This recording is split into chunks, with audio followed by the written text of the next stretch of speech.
Dans cette séance, nous allons parler de la densité des nombres rationnels Q dans R. La densité des nombres rationnels Q dans R.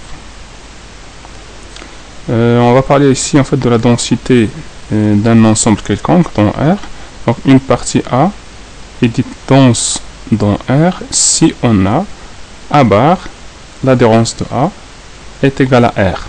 Autrement dit, l'intérieur du complémentaire de A est égal à l'ensemble vide. Ici, en fait, on peut constater ici que A bar complémentaire,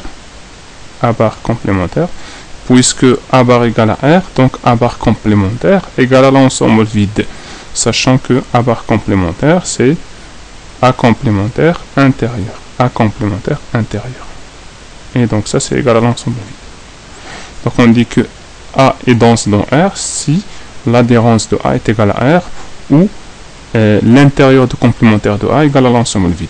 Ça va être, en fait, c'est la même chose ici. Les deux sont les mêmes.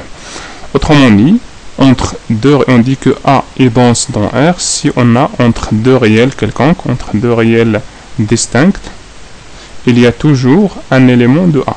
Entre deux réels distincts, il y a toujours un élément de A. Donc ce qu'on peut exprimer comme ça, quel que soit x et y appartient à R, tel que x inférieur ou égal à y, il existe alors un élément de A qui va être entre x et y. Entre x et y. Une autre façon de définir la densité, on dit que A est dense dans R si et seulement si, quel que soit x appartient à R, il existe une suite d'éléments de A qui convergent vers x, Il existe une suite d'éléments de A qui convergent vers x. Donc, parmi les ensembles qui sont denses dans R, on a l'ensemble Q. L'ensemble Q, l'ensemble des nombres rationnels, est dense dans R. Cela veut dire que Q bar égale à R. L'adhérence de Q égale à R. Ou l'intérieur de complémentaire de Q égale à l'ensemble vide. L'intérieur de complémentaire de Q égale à l'ensemble vide. Donc pour faire la démonstration, on va considérer x et y deux réels distincts, x inférieur strictement à y, et donc on va essayer de trouver un rationnel R qui va être entre x et y, Donc pour cela, on pose epsilon égale à y moins x. Donc y moins x ici est strictement supérieur à 0. D'après le fait que R est archimédien, il existe un n appartient à une étoile tel que 1 est inférieur strictement à n fois epsilon. Inférieur strictement à n fois... oui. Donc on a, d'après le fait que R est archimédien, 1 est inférieur strictement à n fois epsilon. Donc cela implique aussi que n fois y moins n fois x, donc c'est ça, n fois epsilon, est supérieur strictement à 1. Donc on a la différence entre ces deux réels là, entre ny et nx, la différence elle est supérieure strictement à 1. Donc entre ces deux nombres réels, il existe un entier qu'on va noter p. Donc il existe alors un p appartient à z, tel que p est entre nx et ny. Il suffit pour cela de prendre P égale à n, la partie entière de nx plus 1. Donc il est facile, en fait on peut montrer ça. On peut justifier que P ici, il est évident qu'il est supérieur à nx, supérieur strictement à nx, et on peut montrer qu'il est inférieur strictement à ny. Maintenant on va diviser par n des trois côtés, donc on obtient alors, puisque n ici elle est positif, n est positif et différent de 0, donc x ici va être inférieur strictement à p sur n qui est un rationnel, donc c'est le rationnel que nous cherchons, et il est inférieur strictement à y. Donc on vient de justifier l'existence d'un rationnel qui va être entre x et y, d'où Q est dense dans R. Q est dense dans R. Maintenant, en fait, on va parler de Q complémentaire, des nombres irrationnels. L'ensemble des irrationnels Q complémentaire est un ensemble dense dans R. Cet ensemble aussi est dense dans R. Cela veut dire en fait que l'adhérence du Q complémentaire est égale à R. Ou encore l'intérieur de Q égale à l'ensemble vide. L'intérieur de Q égale à l'ensemble vide. Donc en fait pour montrer ça, on va considérer X et Y deux réels tels que X est strictement supérieur à Y. Donc on va essayer de justifier l'existence de S appartient à Q complémentaire et qui va être entre X et Y. Donc si X appartient à Q complémentaire, respectivement si Y appartient à Q complémentaire, donc si X appartient à Q complémentaire, il suffit de prendre S égale à X. Et pareil en fait, si Y appartient à Q complémentaire, il suffit de prendre S égale à Y. Maintenant si on va supposer que X et Y appartiennent à Q, sont deux nombres rationnels. On va justifier l'existence de S qui va être entre X et Y. Donc on pose pour cela S égale à X plus Y moins X sur racine carrée de 2. Donc c'est ça S. Donc normalement S doit satisfaire les trois conditions ici. C'est qu'il doit être supérieur à X, doit être inférieur à Y et doit appartenir à Q complémentaire.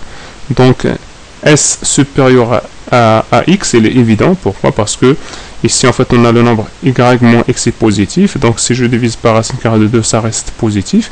Et donc S égale à X plus quelque chose de positif. Cela implique que S est strictement supérieur à Y. S est strictement supérieur à X.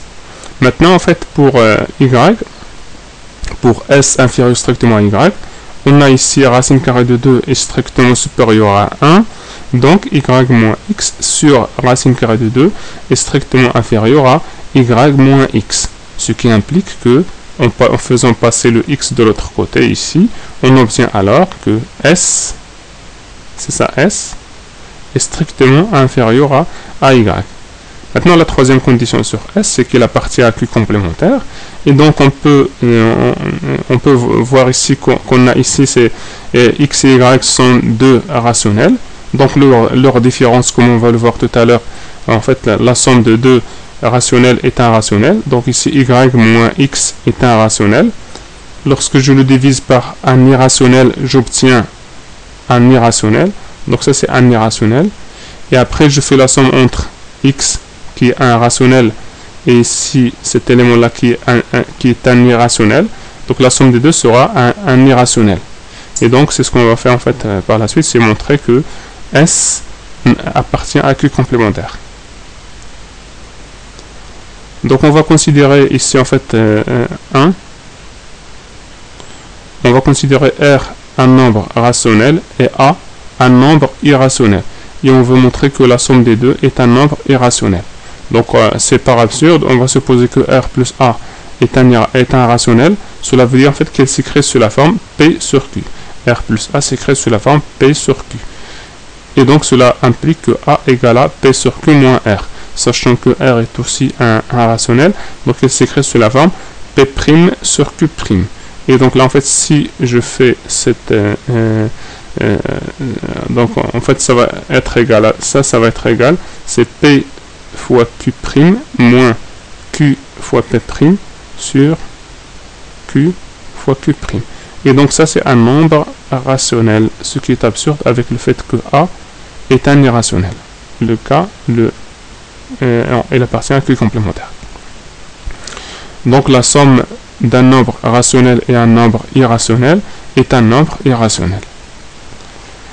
Soit maintenant deux nombres, un nombre rationnel qui est différent de 0, R rationnel différent de 0, et A un nombre irrationnel. On veut montrer que R fois A est un nombre irrationnel. Donc là aussi on va faire par absurde, on va supposer que c'est un nombre rationnel. Donc on aura ça, R fois A s'écrit sous la forme P sur Q, ce qui implique que A s'écrit sous la forme P sur Q fois 1 sur R, avec R ici est un nombre rationnel, donc je peux le remplacer par P' sur Q', et j'obtiens alors que A égale à P fois Q' sur Q fois P', qui est un nombre rationnel, et donc ce qui est absurde avec le fait que A est un nombre irrationnel. Et donc on va appliquer ces deux propriétés-là sur notre nombre S. S ici, c'est égal à x plus y moins x sur racine carrée de 2. Donc on va obtenir que y moins x est un rationnel. 1 sur racine carrée de 2 est un irrationnel. Donc la multiplication de ces deux-là est un irrationnel, en fait, qui est différent de... oui, ce nombre-là est différent de 0. En fait, il appartient à Q étoile.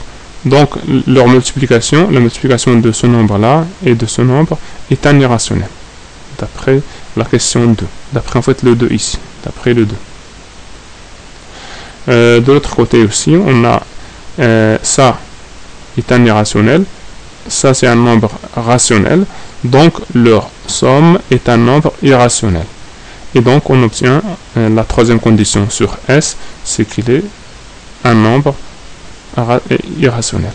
Et donc on vient de montrer que Q complémentaire est dense dans R.